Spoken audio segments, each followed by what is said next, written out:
quando o Senhor trouxe do exílio os que voltaram a Sião, estávamos como os que sonham.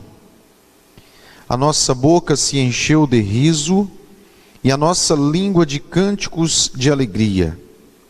Então se dizia entre as nações: grandes coisas fez o Senhor a estes. Grandes coisas fez o Senhor por nós, e por isso estamos cheios de alegria. Restaura a nossa sorte, ó Senhor, como as correntes do Neguebe. Os que semeiam com lágrimas cegarão com cânticos de alegria. Aquele que leva a preciosa semente andando e chorando, voltará com cânticos de alegria, trazendo consigo os seus molhos. Aleluia! Irmãos, eu quero dar um título à mensagem desta noite. O título é Vivendo como quem sonha. Que quando Deus libertou este povo do cativeiro da Babilônia, 70 anos sendo prisioneiro na Babilônia. Esdras capítulo 1. Ciro toma o poder da Babilônia. Ciro quebra o cativeiro. Ciro manda os mensageiros por todo o reino, com cartas, decretos, colocados nas portas da cidade, vamos assim dizer, dizendo: eu vou comentar o que ele falou. Deus me levantou para edificar novamente o templo dele em Jerusalém. Deus me levantou, todos os judeus, todos aqueles que fazem parte do povo de Deus, em qualquer lugar do reino que quiser, que volte para Jerusalém. E as pessoas da sua cidade ajudarão com ouro, com prata e com outras coisas. Podem voltar para a terra de vocês e reconstruir o templo. Aleluia! Aí, este Salmo 126, ele fala a expressão daqueles que voltaram. E eles falavam: nós estávamos vivendo como quem sonha. Parecia aquilo, parecia um sonho. Nós arrumando, vou comentar, nós arrumando a mala, arrumando a nossa mudança, aleluia, ajeitando tudo, preparando para partir, preparando para voltar para a nossa terra, segundo a direção e a boa mão de Deus. Parecia que era um sonho tudo aquilo, irmãos, aleluia, mas aquilo, irmãos, não era um sonho, é porque era algo tão maravilhoso, irmãos, que havia acontecido na vida daquele povo, que aquele povo estava explodindo em alegria. Estava explodindo em alegria. Irmãos, não tem como viver como quem sonha sendo um prisioneiro. Não tem como viver os sonhos de Deus sendo prisioneiro. Por isso que para este povo viver o sonho de Deus foi necessário Deus quebrar o cativeiro da Babilônia. Deus operar a libertação na vida deste povo. Quando se fala em sonho, a primeira pessoa que vem na mente na Bíblia é José. A partir de Gênesis capítulo 37, fala a história de José. Um jovem com seus 17 anos, ele teve sonhos. E ele contou 2 sonhos. Um sonho, José se tornaria o maior da sua casa, com os feixes se inclinando perante ele. Outro sonho, ele sonhou com o sol, com a lua e que as estrelas se inclinavam perante ele. Significava que ele seria o maior da terra, que ele seria um dos grandes do mundo, porque sol, lua, estrela tem influência sobre o mundo. Então um sonho era que ele seria maior na casa dele, e outro sonho é que ele seria maior a nível mundial. Um sonho tremendo, mas ele era um garoto de 17 anos. E os seus irmãos menosprezaram o sonho dele. Por quê? Porque o sonho era muito grande e ele era muito pequeno. E quando o sonho que Deus dá para nós é muito grande, e nós somos muito pequenos, as pessoas humilham e desprezam, e pensam que isso não vai acontecer. O sonho muito grande, e nós somos pequenos, as pessoas pensam que não vão acontecer, mas elas se enganam, porque o sonho é grande, eu sou pequeno, mas o meu Deus é grande, e é Ele que vai fazer esse sonho na minha vida acontecer. É Ele que vai operar. Porque o Deus que nós servimos, Ele é maior do que os nossos sonhos. O Deus que você serve é maior do que o teu sonho. Fala para a pessoa que está ao seu lado aqui. O Deus que você serve é maior do que o teu sonho. E se Ele é maior, amém? Se Ele é maior, Ele pode operar e fazer isso acontecer na tua vida. Aleluia. Eu sinto algo que Deus já começou a fazer agora. Eu sinto algo que já está iniciando agora, um acontecimento de Deus aqui.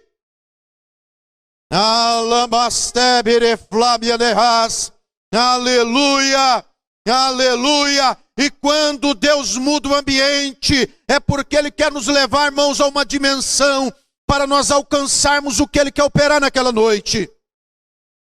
Aleluia. E José foi preso. Por quem? Pelos seus parentes, pela sua família. E os seus irmãos o prenderam. E o venderam para uma caravana de ismaelitas. Quem eram os ismaelitas? Parente dele. Ismael era o tio-avô de José. Era o tio-avô de José.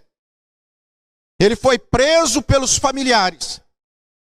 E ele foi vendido para ser uma moeda, para ser uma mercadoria, para os seus parentes, para os ismaelitas. Irmãos, duro, cruel, é sermos prisioneiros da nossa própria família. Duro e cruel é sermos e vivermos em um cativeiro dentro da nossa casa, no meio da nossa família. E eu vou falar algo aqui, usando a pessoa da mulher, a esposa do lar. Mas o Espírito Santo, Ele fala o que Ele quiser, segundo Ele aplicar no meu, no seu coração. A Bíblia fala em Provérbios, a mulher sábia edifica a sua casa. A mulher sábia edifica a sua casa, é o que a Bíblia diz. Mas o que acontece muitas das vezes é a mulher escrava edifica no seu lar. A mulher escrava é uma prisioneira dentro da sua casa. Irmãos, como que pode, numa pandemia, onde todos temos que ficar dentro de casa, e aumentar um índice de Maria da Penha, de maus tratos com a mulher dentro do lar? Como que pode um casal não conseguir viver em comunhão durante um período de pandemia? Um período em que a pandemia está assolando o mundo, trazendo morte em muitos lares. Tem muitas pessoas que estão chorando a sua esposa chorando o seu marido, chorando o seu filho, porque perdeu um ente que morreu por causa do coronavírus.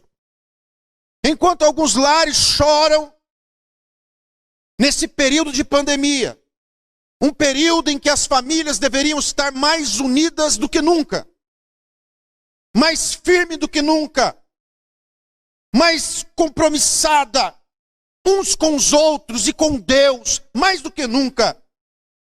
E acontece o contrário. O índice de maus tratos com a mulher cresce. O índice de Maria da Penha, de medida protetiva, só aumentou nesse período de pandemia. Muitas mulheres casam forma família com a ideia de ser uma pessoa realizada, uma pessoa feliz, e ela se torna uma escrava do lar. Por causa de homens folgados, homens ignorantes, grosso, pessoas que parece que não foram educados na vida, que faz dela uma escrava, uma prisioneira. Homens que acham que a mulher é a sua empregada, quer tudo na mão, quer tudo do jeito dele, quer tudo da maneira dele, quer tudo daquele jeito. Se não for daquele jeito, ele já dá a cara, já levanta a voz, já levanta a mão, só porque ele coloca dinheiro em casa. É o mínimo que um homem pode fazer é colocar comida em casa. É o mínimo que ele pode fazer. Isso é o mínimo. Mas não significa que porque ele coloca comida dentro de casa, que ele é o provedor do lar, que ele pode fazer o que quiser com a sua esposa, que ele pode humilhar a sua esposa. E tem esposa que não vive como quem sonha, é por causa do seu marido. Que triste, irmãos, é saber que uma mulher se torna melhor quando se separa. Mulheres que se divorciam se tornam melhores do que quando estão casadas, por causa dessas pessoas ignorantes, irmãos. Por causa dessas pessoas ignorantes. Não tem como uma mulher viver uma vida como aquela que sonha, tendo um marido que traz maus tratos para ela. Tendo um marido que é ignorante. E não é só marido, é filho também, irmãos. É filho também que não respeita a mãe. Filho que não respeita pai. Filho indisciplinado. Ah, que geração eu sou? Sou da geração Z, sou da geração Y, da geração X, não, da geração F, de folgado. Filho folgado, filho indisciplinado, não tem hora para dormir, não tem hora para acordar. É um folgado. Não, pastor, meu filho é uma bênção, é um folgado. É um folgado. Ele vai ser uma bênção se ele se converter. Ele se converter. E mulheres não vivem o sonho de Deus na vida por causa de marido desse tipo e por causa de filho desse tipo. É uma verdade na palavra. Por quê, irmãos? Porque para viver o sonho de Deus na terra, tem que quebrar cativeiro. Quem prendeu José foi a família dele. Quem fez ele uma mercadoria foi a família dele. Foi a família de José que fez isso. E muitas das vezes esses maus tratos, essa humilhação em cima da mulher, acontece, irmãos, dentro do lar. Dentro da casa que ela mora, dentro da casa que ela vive. Irmãos, eu não estou falando só de lar de pessoas que não conhecem a Deus. Estou falando de lar de crente. Porque a família de Jacó era crente, meu irmão. Isso que fizeram com José, eles eram crente, mas não era convertido. Crente, irmãos, até o diabo é. Tiago falou que até o diabo é crente, mas ele não é convertido, ele não obedece. Não adianta ser crente, não adianta vir ao culto, não adianta falar que serve a Deus, se humilha a sua esposa, se humilha ela e faz dela uma escrava. Não adianta dizer que serve a Deus, que é uma mentira. É um cristianismo de fachada. Aleluia. Aleluia. Glória a Deus. Louvado seja o nome do Senhor. Como que uma mulher vai viver como aquela que sonha, sendo uma prisioneira? Irmãos, não tem como vivermos os sonhos de Deus se Deus não quebrar o cativeiro. Irmãos, tem que quebrar o cativeiro. A mulher tem que ser liberta. Ela tem que ser livre. Ela não pode, irmãos, viver uma vida inteira desse jeito. Ela não pode viver uma vida inteira assim, desta maneira. Tem que acontecer, irmãos, um conserto nos lares.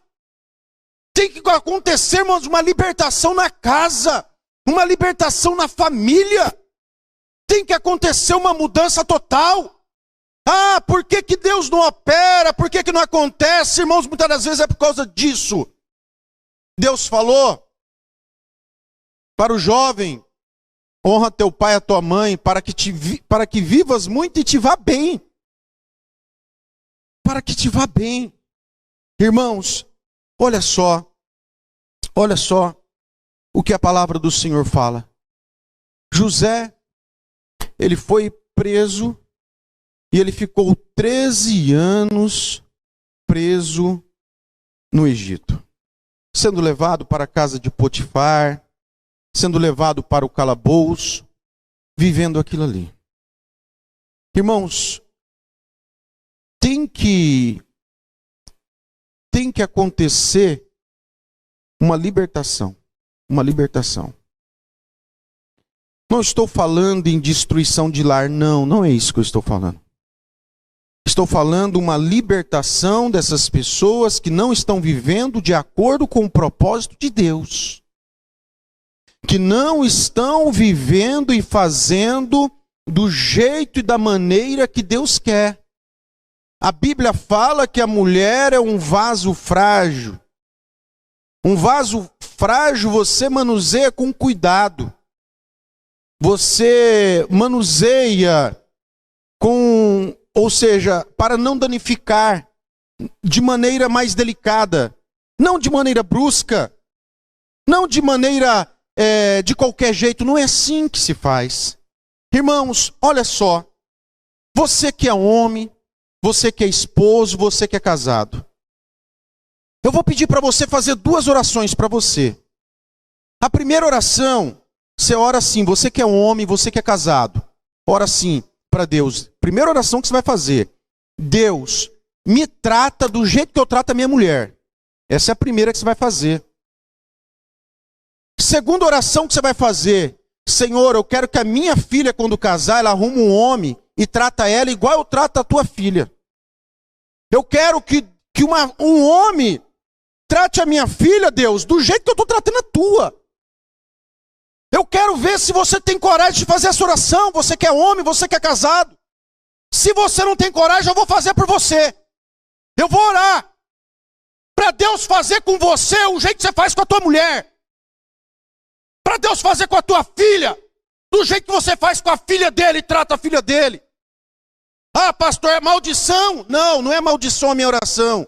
É você que está sendo um treva, uma tribulação na vida da tua mulher, na vida da tua casa. O sangue de Jesus Cristo tem poder. O sangue de Jesus tem poder. Irmãos, a Deus, a Bíblia está falando aqui, que para viver o sonho tem que quebrar o cativeiro.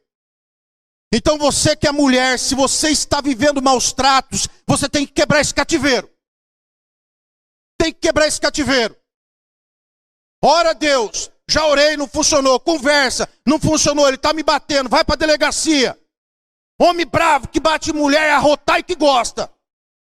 Vai para o presídio, irmãos. Vai para a cadeia. Bateu em mulher, vai para a cadeia. Vai comer de bandejão na cadeia. Não é forte, não é machão. Vai para lá. Vai para lá. Mas deixa de fazer a tua mulher uma refém. O teu objeto do teu prazer, a tua escrava, a escrava do lar. Deixa de fazer isso. Toma vergonha na tua cara, você que é homem. E eu falo com liberdade e propriedade porque eu sou homem, sou pai, sou casado. E eu sei o que eu estou falando, porque o que eu estou pregando, o Senhor colocou essa palavra no meu coração. Aleluia. Glória a Deus. Amém. Amém, irmã. Você tem que ser liberta em nome de Jesus. Porque se você não for liberta, se o cativeiro não quebrar, não estou falando de divórcio, quebra de família, não é isso. Estou sendo aqui bem radical nos meus exemplos. Porque, irmãos, tem remédio que para curar a dor, às vezes o remédio é doído e é amargo. É amargo às vezes. Porque isso não é casamento. Ah, mas meu casamento vai acabar, às vezes já está acabado e você não sabe. Tem que ser restaurado. Isso não é vida de casado. A Bíblia fala na carta de Paulo aos Efésios que que o marido tem que fazer com a mulher como Cristo fez com a igreja. O que que Cristo fez? Tornou a igreja melhor do que ela era. Lavou, purificou. Então, a igreja, aos cuidados de Cristo, cada vez ela é melhor. É o que eu prego no casamento. Então, se a mulher entrou num casamento, ela tem que ficar melhor do que ela era. Não pode a mulher casar e a vida dela ser pior. Não pode ela sair da liberdade da casa do pai dela e se tornar uma prisioneira no lar.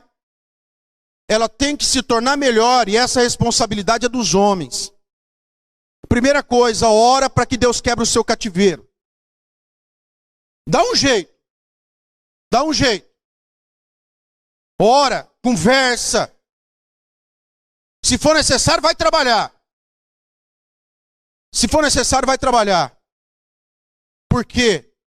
Não pode uma pessoa viver sem dignidade na terra. E principalmente sem dignidade dentro da própria casa, dentro do próprio lar. Amém? Amém? Ele foi prisioneiro da própria família, da própria casa. Aleluia. O que eu faço com esse filho? Ora, irmã, para a nota do Enem dele sair lá para a Bahia. Na hora que ele fizer o Enem, a nota dele fala: filho, que curso quer fazer esse? Onde que tem vaga? Só tem lá na Bahia. Ah, meu filho, coitadinho de você, né? Deixa ele ir, irmã. Faz que nem Israel. Faz que nem Isaac, colocou a mão sobre Jacó. Jacó está abençoado. Agora vai, filho. Vai trabalhar. Vai constituir família. Aleluia. Glória a Deus. Amém. Por quê, irmãos? Porque se um filho não respeitar a mãe, ele não vai ser nunca um crente verdadeiro. Um filho, uma filha que não respeita a mãe, nunca vai ser um crente verdadeiro. Não respeita o pai, nunca vai ser um crente verdadeiro. A Bíblia fala principalmente se alguém não governa a sua própria casa, não pode governar a igreja. Irmão, se não sabe governar o lar, não pode ser nem um obreiro na igreja. Não pode ser, meus irmãos. Isso são regras básicas aqui da Bíblia. E princípios que você tira aqui da palavra de Deus. Porque nós não vivemos muitas das vezes os sonhos de Deus, porque nós somos prisioneiros. Eu dei o exemplo da mulher, como eu falei. Mas Deus, ele fala de maneira diferente com cada pessoa aqui. Aqui foi José, ele tinha um sonho. Mas José, ele não estava vivendo o sonho. Porque ele era escravo. 17 anos sendo escravo e sendo prisioneiro. Então ele não conseguia viver os sonhos dele. Se eu e você estivermos presos em alguma área da nossa vida, nós não vamos conseguir viver uma vida como quem sonha. O que é uma vida como quem sonha? É quando chega o momento da nossa vida que tudo dá certo. Que tudo dá certo, irmãos. Romanos 8, 28, todas as coisas concorrem para o bem daqueles que amam a Deus. Todas. A gente cita muitas das vezes esse versículo aqui. O que é todas? O que são todas? Todas. Coisas boas, coisas mais ou menos, coisas ruins, coisas péssimas. Todas. Porque Deus, ele trabalha de uma maneira tão linda que ele faz com que todas as coisas concorrem para o bem daqueles que amam a Ele. Então, quando existe esse trabalhar de Deus na nossa vida, irmão, chega um momento que tudo começa a dar certo. Tudo não, mas deu algo errado, mas Deus trabalha para aquilo ali vem concorrer para o meu bem.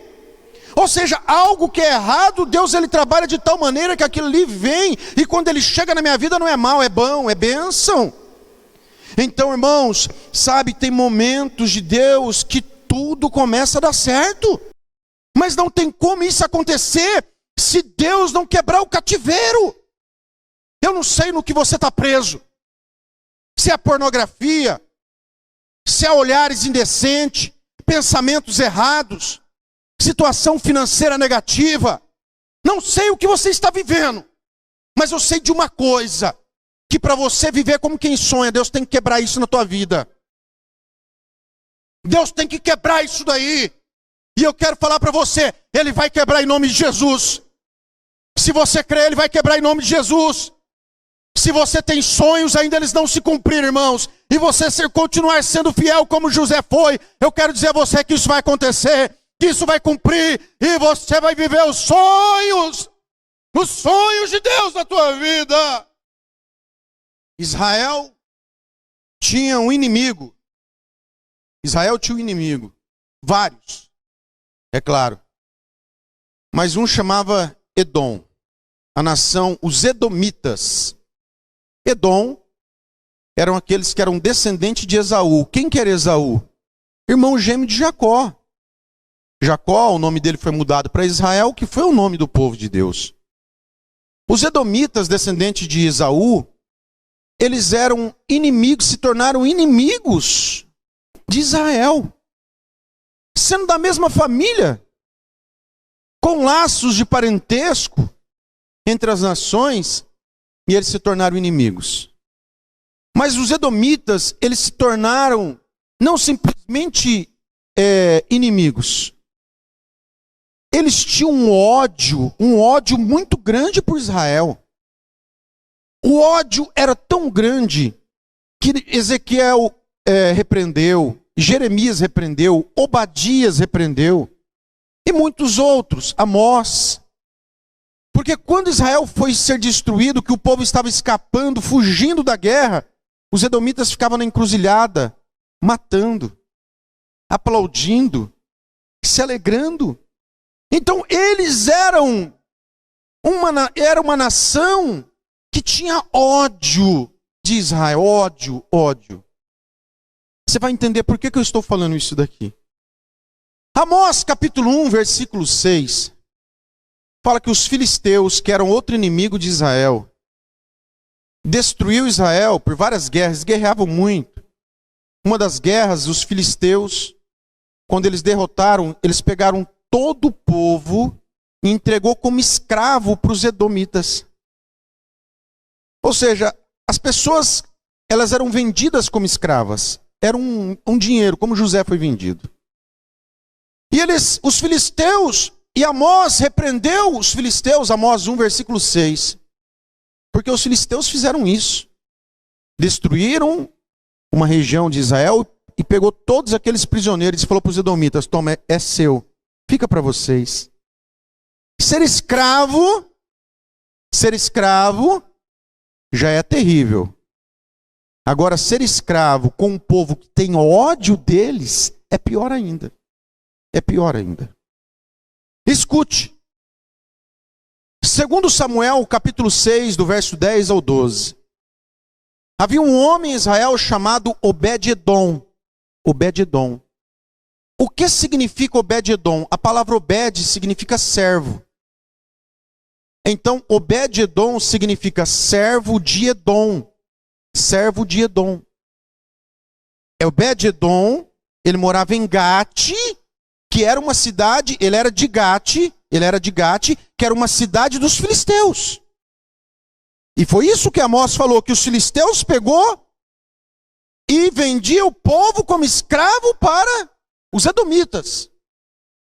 Então, Obed-edom significa que ou ele nasceu sendo escravo edomita, ou ele por algum tempo foi escravo daquele povo. Porque ninguém em Israel ia colocar o nome de um filho, servo do meu inimigo. Servo de Edom, ninguém em Israel, em sã consciência, faria isso. Então, o nome de Obed-edom está ligado a uma servidão aos seus inimigos que odiavam. E se isso realmente aconteceu, imagina, então, o sofrimento desse homem. Agora escute. Davi resolve pegar a arca, levar de Kiriat Jearim, da casa de Abinadab, para Jerusalém. E Davi estava levando a arca. De repente a arca, o carro balança, Uzá coloca a mão na arca e ele morre na hora. Todo Israel ficou alvoroçado, Davi ficou alvoroçado, teve medo, falou: como eu vou levar essa arca para Jerusalém? Agora, onde você acha que aconteceu esse incidente aqui? Esse acidente, essa morte? Com certeza é perto da casa dele. Porque na hora que aconteceu a morte, Davi não quis levar a arca mais para Jerusalém. Colocou a arca onde? Na casa de Obed-edom. Colocou na casa dele, desse homem. Agora imagina só. Acontece uma tragédia nacional levando a arca, tá? Essa arca ficou 70 anos esquecida na casa de Aminadab. Antes, essa arca fez uma mortandade em Israel e fez uma mortandade nos filisteus. Os últimos anos de histórico dessa arca era que ela estava trazendo morte e destruição aos inimigos e dentro do povo de Israel. E agora acontece um acidente aqui. E de repente eles pegam a arca e colocam na casa desse homem. Você está entendendo? Quando você olha o final da história, você vê que é bom. Mas para quem estava vivendo naquele momento, pegar uma arca com um histórico de morte, destruição e praga, pelos lugares onde ela passou, e 70 anos na casa de Abinadab não aconteceu nada. Quando você pega um histórico desse, aí você fala, essa arca vai vir para minha casa? A arca, ela era a presença de Deus. Essa arca vai vir para minha casa, o que vai acontecer aqui? O que vai acontecer no meu lar? Você sabe, às vezes nós pensamos que Deus ele vai entrar na nossa vida, tomar direção, e a nossa vida vai ser pior. Tem gente que não se converte porque ele acha que a vida dele vai ser mais triste ele sendo crente. Tem gente que não se converte porque a vida dele vai ser pior ele sendo crente, ele sendo convertido. É verdade. É verdade. Às vezes ele poderia pensar, ou as pessoas encharcam, foi para a casa dele, coitado deles. Coitado desse crente. Né? Ele se converteu, meu Deus, agora é luta, agora é tribulação. Quem disse isso?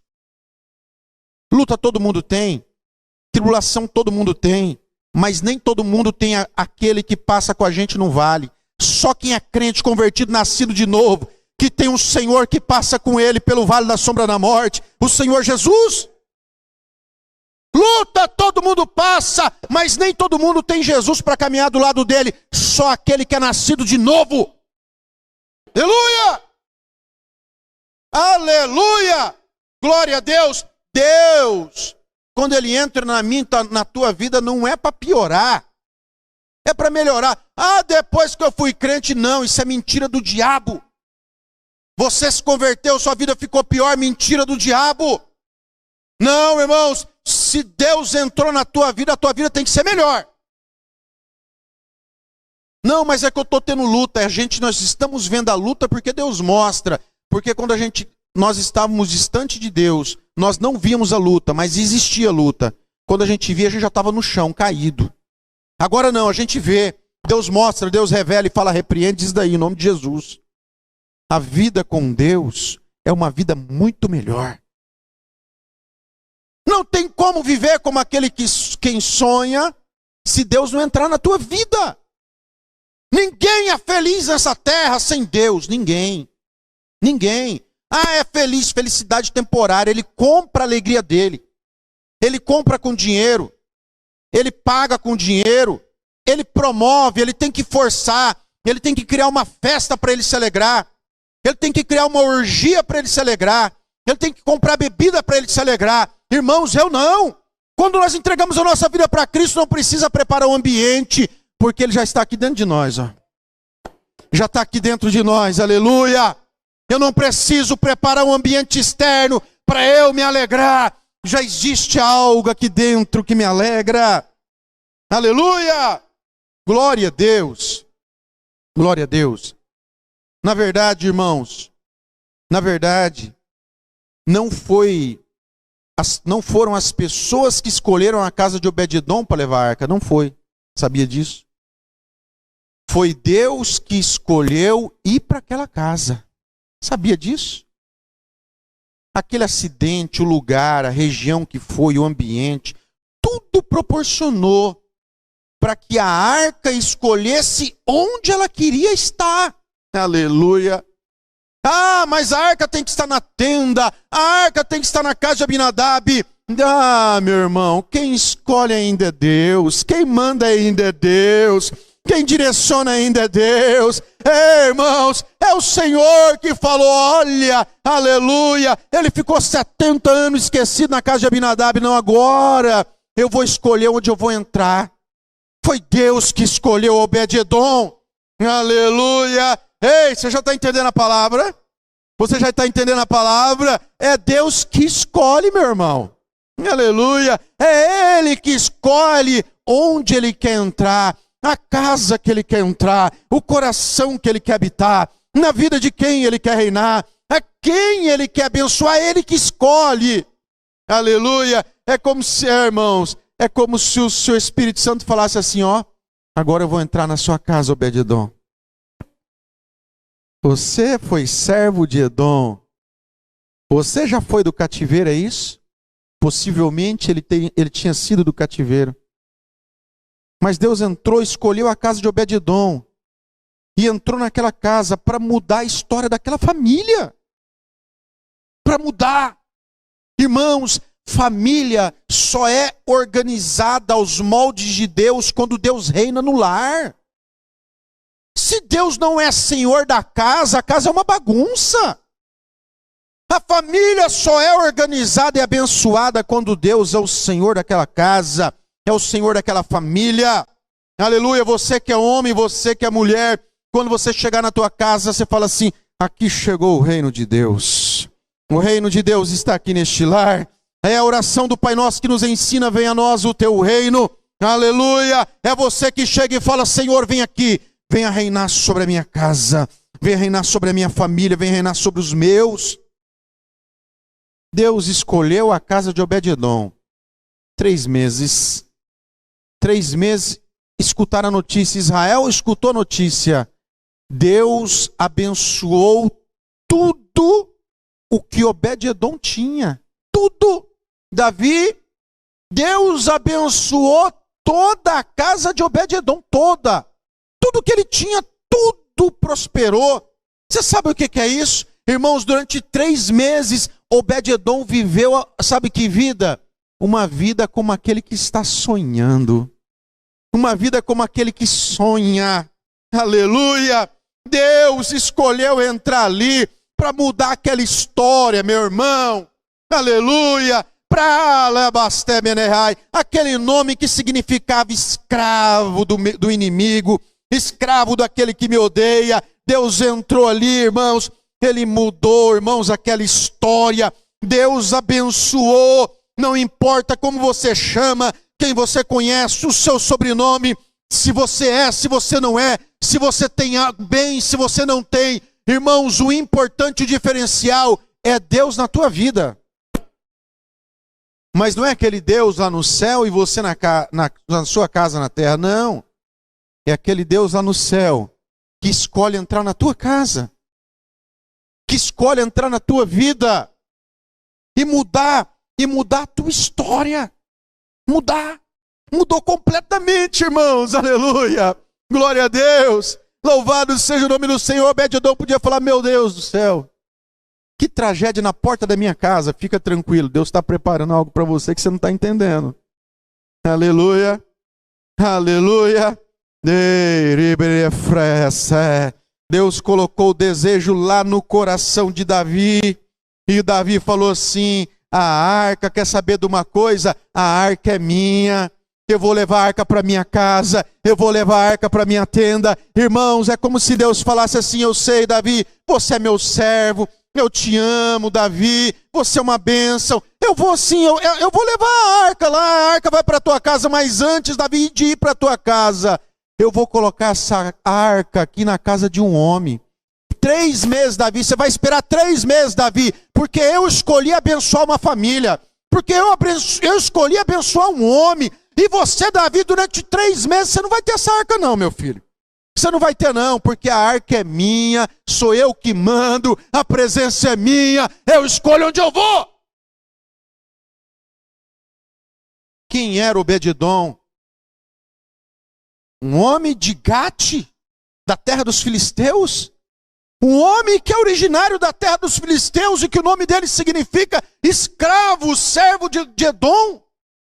Deus escolheu esse homem para abençoar sabe, e a Bíblia fala que todos ficaram sabendo. É isso, irmãos, que fala no Salmo 126. Ele fala assim, grandes coisas Deus fez por nós, por isso estamos alegres. Mas ele fala assim, irmãos, glória a Deus. Então, no versículo 2, então se dizia entre as nações, grandes coisas fez o Senhor a estes. Grandes coisas.